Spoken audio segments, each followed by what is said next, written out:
Welcome to today's episode of Craft Cut Magic. And today what we're going to be doing is I want to show you kind of the basics of design space through the canvas. So let's switch over to the computer and get started. All right, so now that we have come over to the computer, you can see right here that this is just the home page once again of Design Space. And so what you're going to want to do in order to open up the canvas, of course there are two ways. You do have that tab up in the corner, but the best way to do this is going to be by coming over here on the right hand side and hitting New Project and hitting Blank Canvas. So this is a screen that opens up, and as you can see, we just have images open, and I'm going to tab out of that so that we just have this blank canvas right here. And now I just want to take you through the basics of the canvas so you don't get too overwhelmed, but we're going to just start over here on this left hand side. So first off, I want you to see that we do have the name that's just Untitled Project right now. And then underneath you can see we have this kind of left-hand bar. And first we have new. And what this would do is it would just help you to open up a new project. Below that we have the templates feature. And templates is really cool because when you are creating things such as t-shirts or tote bags or anything like that, there are templates that will help you with the sizing. So as you can see, there's water bottles, mugs, coasters, and we can click on this template right here. And what you're going to see is it's going to come up on the canvas, and we're just going to click round for the sake of this. And you can see that now it has showed up over on the canvas itself. And you can see that this is more of a operation, something more like images or shapes when you put it down on a canvas. And not all templates are like this, but you can see you can also change the size and everything. Now, if we come down into legacy templates, you're going to kind of see some more of those types of templates that I was talking about. And so you can see there is a whole bunch of different kinds of templates. And if we just keep scrolling down here, you can see that's really cool that there is kind of a template for kitchen mixers, and you can see lunch boxes. There are so many different kinds of templates that you could possibly use. All right, now we are going to kind of come back from templates, and to get back to the regular homepage, one thing that you could always do is you can always click on the template that you are trying to use. Or you could always just click on templates if you were in that same place. You can always just click back on templates. And I know it just kind of takes you backward, but from there you can always hit this little arrow right here and it will go away. Now I know we have two templates on here right now. I am going to delete these, and this is a good thing to know over here. So for the template of the coasters, it actually is showing up over here as a round guide. And layers are where everything that you would want to cut or print or anything like that will pretty much show up. So you can always just hit on this and you can hit this delete button. This is a duplicate button. You're going to want to hit delete to get that off. And then you're going to see we still have this metal tins template, and that's just down here, right down here at the bottom.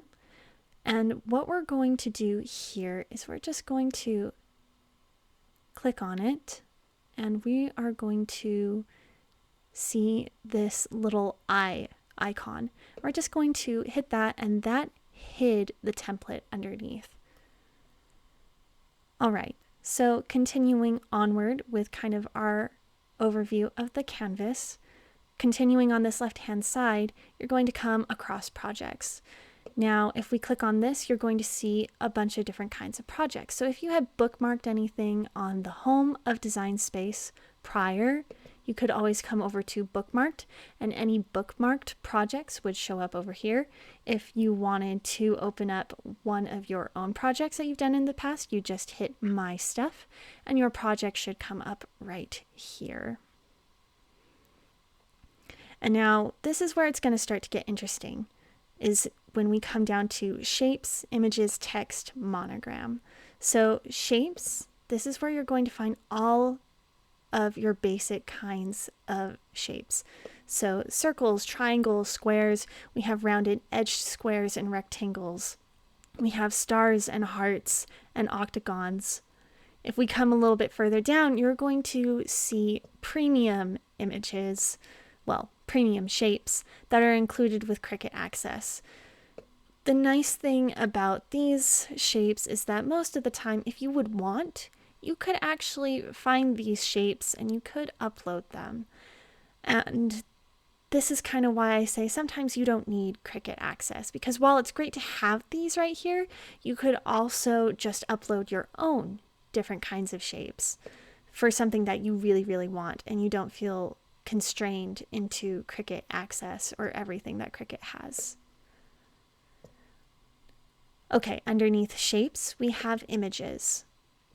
And this is where anything that you would want to cut, print, anything like that, this is where it's going to show up. Now, one thing that I do want you to see is that right now it's not telling you whether these images are free or not.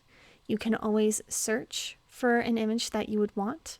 You can see images that you have bookmarked, but when we're just filtering through all of these different kinds of images right here, and we don't have a subscription, you can always click on the filters right here, and then you can see you can filter by free, purchased, you can filter by the kind of cut that it is. So if it's a cut, a draw, a print then cut.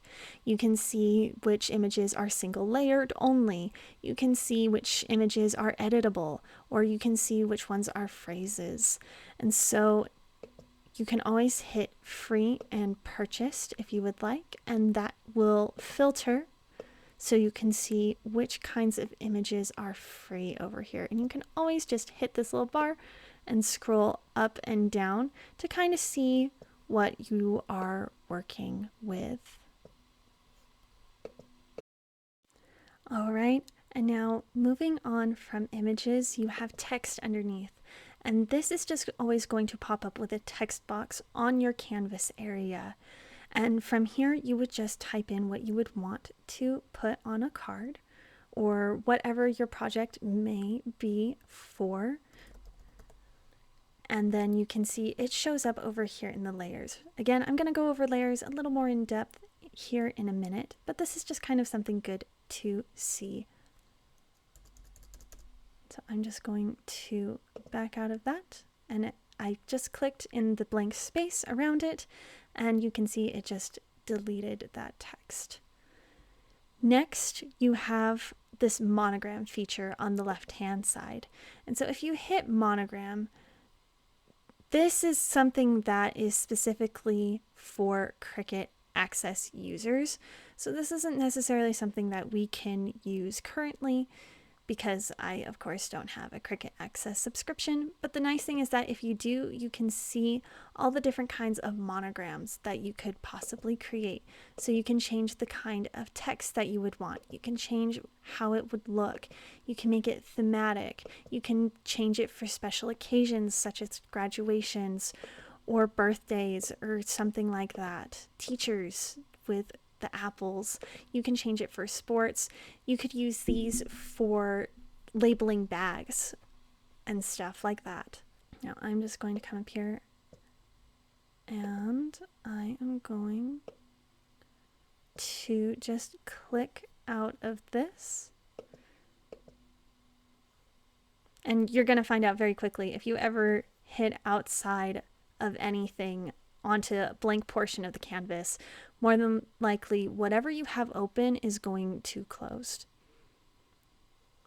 All right, so the last thing I want you to see on this left-hand side of the screen is this upload feature. And this is really where I have done so much of my Cricut crafting over the years, is by using this upload feature.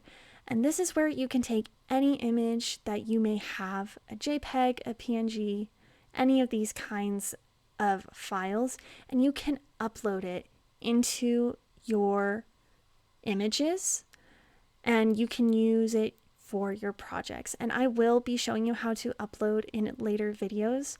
But for now, I'm telling you, this is going to be one of the things where you will use it a whole lot. All right, so now let's just kind of go over the canvas itself.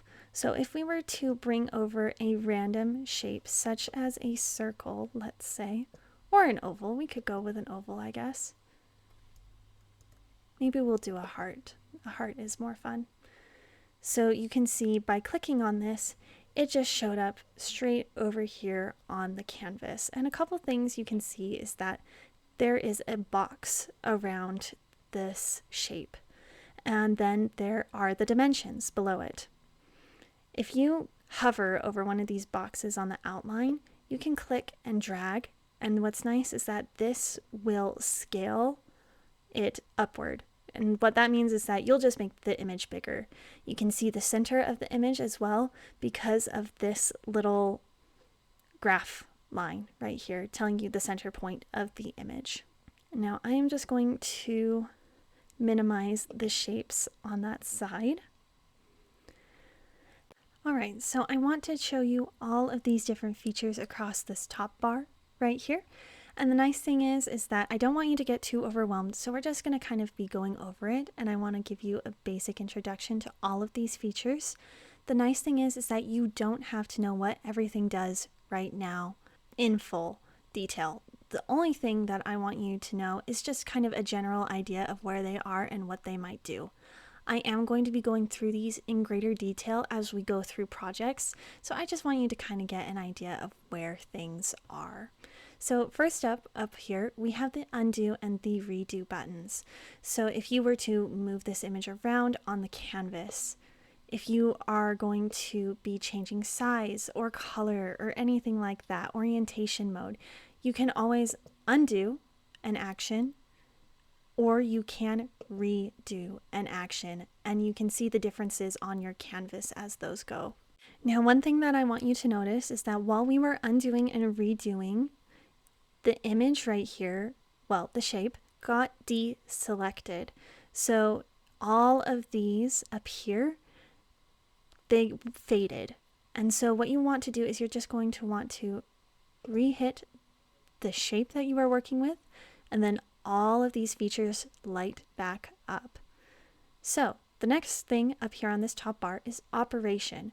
And so this is just where you can change whether you wanted, say, this heart to be a cut or a draw. Perhaps it's something for a foil, or if you maybe want to score this, you can change what kind of operation is going to be performed on your shape or for your image. And if we just hit out right here, you're going to find that it's going to close. Right next to it, you're going to see this little black box, and this just determines the color of your shape or your image. So if you were to click this, you could change the color right here through all of these. And we'll go over why it might be fun to change the material colors that you're working with a little bit later. So for now, we're just going to hit out of that, make sure that the image is still selected right here, and let's continue on. Alright, so the next tools in our lineup, we have the deselect tool. So what this does is that if you had any layers selected over here, you could just hit this and it would deselect everything. So you're not working with anything at the moment. Now in contrast, you could select all, and every layer that you would have over here would get selected. So you could drag and move or change the position of everything all at once. The tool next to it is the edit tool. And the nice thing about the edit tool is that you're probably not going to have to use it, because everything that it talks about, cut, copy, paste, delete, and duplicate, those are things that you can do through other parts of the canvas or through keyboard shortcuts, which I will tell you about as they come up or as needed. So more than likely, you're never going to need this edit tool. Alright, so let's move on to the next three: align, arrange, and flip. So let's start with align. Align works when you have multiple layers, and what you could do is you can align for the top of the image. You could align for the left side or the right side of an image. You could align two layers together from the bottom. You could align it horizontally, or you can align vertically. You could center an image on top of another. It's a really great tool to use. It just requires more than one layer to be over here on the side, and that's why it's not highlighted right here. Now the next feature that we have is the Arrange tool. Now when we go into Arrange, it's not going to work right now, but pretty much what this would do is that if we had multiple layers on here, you could bring this forward. You could bring it to the back of the layers that you were using. You could just move it back one layer. If you had 4 or more layers, you could bring it forward one layer at a time if you wanted to. Sometimes it works out really well. Most of the times when I arrange things, I'm either bringing it all the way to the front or all the way to the back. So very rarely do I ever have to go one forward or one backwards, but what's nice is that you can also arrange images just by clicking and dragging which layer you're trying to place where over here on the side. And I'll show you how that works in later episodes when this comes into play. Now the last one up here in this kind of 3-part area is the flip tool. Now with the flip tool, what this does is that it can flip forward, backward, left and right. So let me show you what I mean by that. So as you can see, when we come up here to flip, you can either flip it horizontally or you could flip it vertically. Now, since this image is symmetrical, flipping it horizontally wouldn't actually show you anything. So let me show you what happens if you hit flip vertical. So as you can see, our heart went upside down. And so technically this could happen if you were to rotate the image as well, but this just made it a whole lot easier by flipping it upside down. And then we can always flip it back. Just like that. All right, so the next tool that you have up here is the offset tool. So when we come in here, you're going to see that it's going to load, and basically what it's going to do is it's going to create an outline around this image to a size that we would like. And now the offset tool is something that's really good when you're doing stickers. So as you can see here, it shows up with distance, and your inches are going to be in decimal points. 0.25 is 1/4 of an inch, and this is set for around the image. You could also do it inside of the image though. And if you would like, you could also change the corners. So you could change it from a rounded corner to sharp corners. And then when you hit apply, you can see that an offset was created. And so again, this is a really good tool to use, especially when you're working with stickers in particular. So it's a good tool to know, and we will definitely go over it. I'll show you how this works in more detail when we do stickers and stuff like that, and as needed throughout projects. But it's a really good tool to have. Now, another thing you might see is that there is a Create sticker tool right here. This, unfortunately, or fortunately, depending on whether or not you have Cricut access, it is an access feature only. So you can use this to create your own stickers. However, to actually put it onto your canvas and use it as a project, you have to have Cricut access as a subscription. All right, so next up we have the Warp tool right here. And this, just like Create Sticker, is a Cricut access feature that is available to you. So if you were to check it out, you can create one-of-a-kind images, and you can tell that they're meant for curved surfaces. And so this is how you could create images to fit a specific kind of shape or warp that you are looking for. Unfortunately, because I don't have Cricut access, this isn't a feature that's necessarily usable, but there are other ways to try and warp text or images to fit your projects. And we will, of course, go over that as it comes up throughout the future videos. All right, perfect. So now the next thing, and probably one of the most important things that you should know about the basics of Canvas, is this size text right here. And so you might notice that around each of the images that you select, you see this measurement right here. And this measurement also correlates with this measurement. And you can tell from right here to up here in the tool, they are pretty much exactly the same, except this one up here is just a little bit more precise by 1 decimal point. So the great thing about up here, you can see that you can change it. You can take the width or the height up or down. But one of the good parts about this in particular is that there's this little lock right here, and that is pretty much locking in your ratio. And what I mean by that is that if you take this heart over here, and I'm just going to delete this offset. If you were to take this heart, and you can see the measurements right here, if you click and drag on a corner, you can see that the width and the height extend together.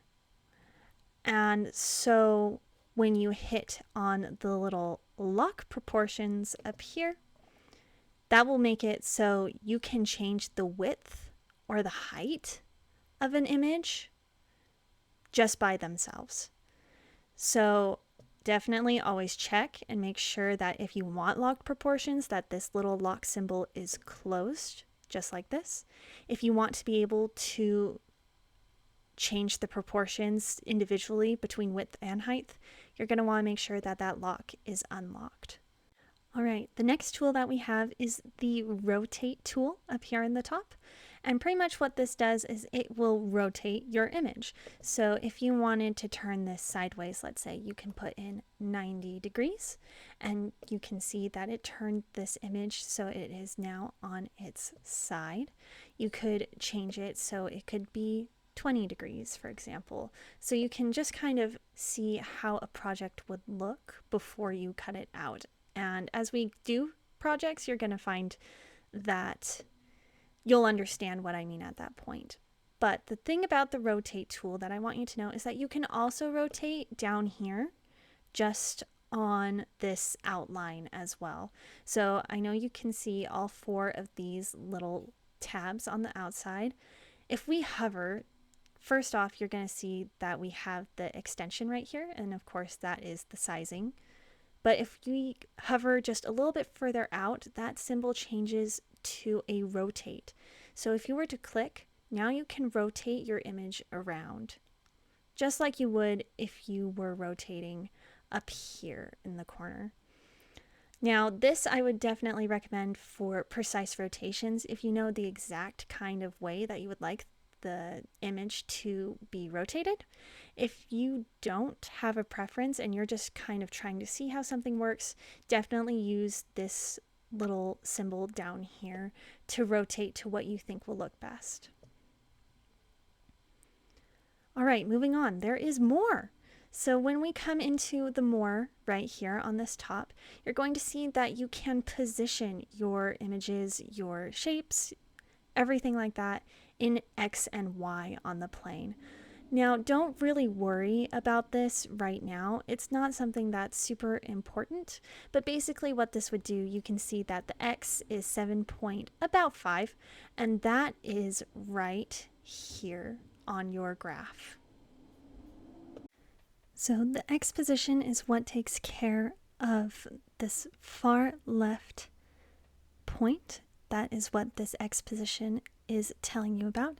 And the Y position is telling you what the topmost point of the image is at. Top left, I guess I should say. And so the X and Y positioning isn't necessarily that important. You'll see that X and Y positioning does change when you move an image or a shape around. Again, it's not too important to stress about X and Y positioning because it's not going to be too relevant. You probably won't use it too often. I know the only times that I seem to use the X and Y positioning is when for some reason images show up and they move to the bottom of the canvas, and it's just a quick way to pull it back up to the top in my workspace area All right, so now I want to talk with you a little bit just about this canvas portion right here. And so as you can see, there are a bunch of measurement lines. And this is why I like the partial grid, is because each of these lines represents an inch. And what this means is that it will also give you a good indicator when you put materials onto a mat how this will fit. So if you go over the 12-inch mark this way or the 12-inch mark down at the bottom, you'll know that you are outside of the bounds for a mat. Now down here towards the bottom, I'm going to hover and highlight over just this kind of tab right here, and you can see right now it says 100%, and there's a minus and a plus sign. And basically what this is this is the zoom. So if you press plus, you're going to zoom in, and if you press the minus, you will zoom out. And this can be good for getting in closer on details of projects and good for seeing the overall project. Now, I'm sure you've kind of seen me working with the bars along the bottom here and along the top. And just like any kind of website, the bars over here on the side just help you scroll up and down or left and right on the canvas. So, for example, if this was way over here on the right hand side, you could always come down here and scroll to the right to get this more positioned in the middle of your screen. Okay, and now as you can see, once again, here is that Cricut AI tool that's going to be kind of everywhere that you go in Design Space.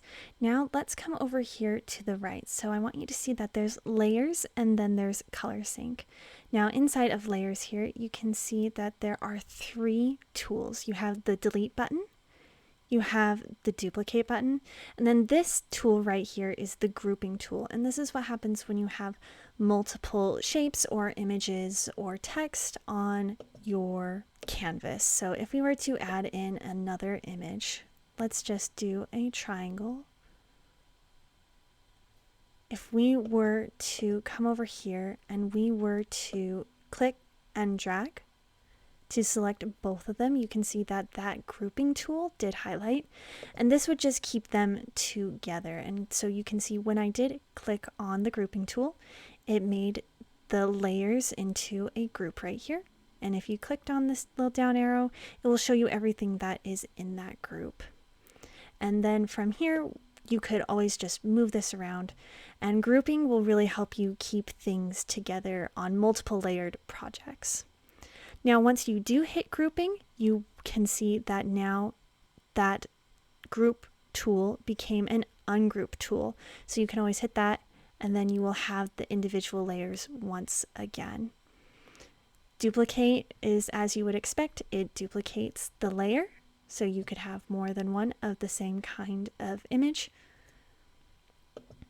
And then the delete tool, if you didn't want to hit backspace or anything like that, you can always just hit this delete, which is a trash can, and it will take away that layer as well. Now, if we come over here to color sync, you can see that right now all of my layers are the same color. And so this is just telling you, hey, this is the color that is specific to these 2 layers. So when you come over here to make it, they'll both appear on the canvas for cutting out on the same color of material. Not too important to worry about color sync right now. I'll be honest, I also hardly ever use color sync, but it might be good to know where it's at just for the future.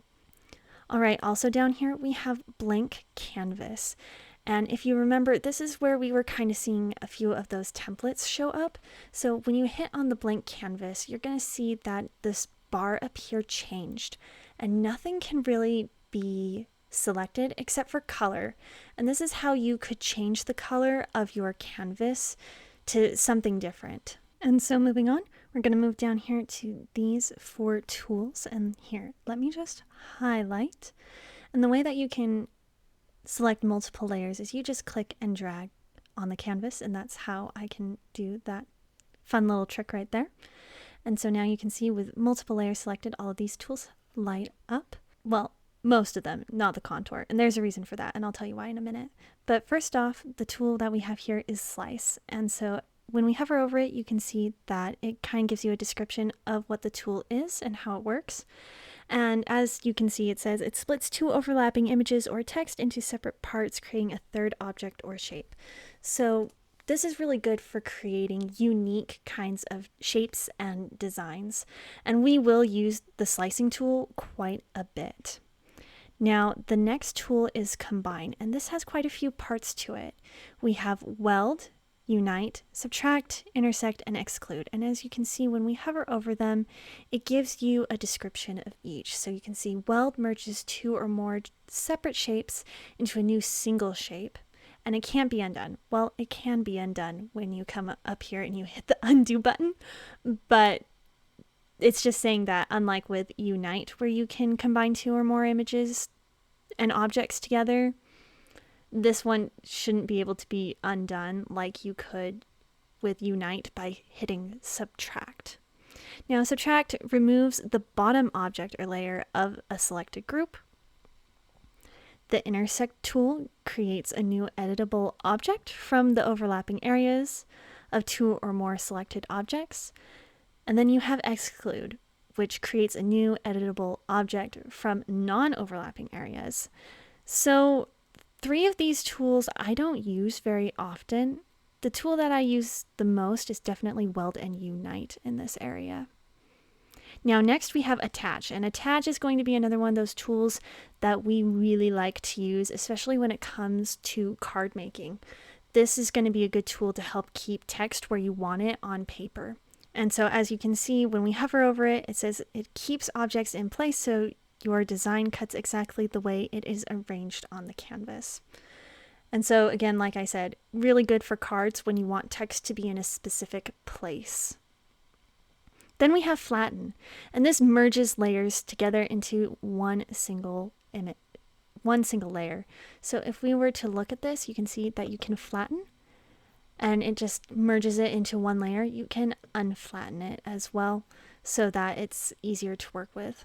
Now, the one tool that's not highlighting over here is the Contour tool, and this is good for projects and images that have tiny pieces inside of it.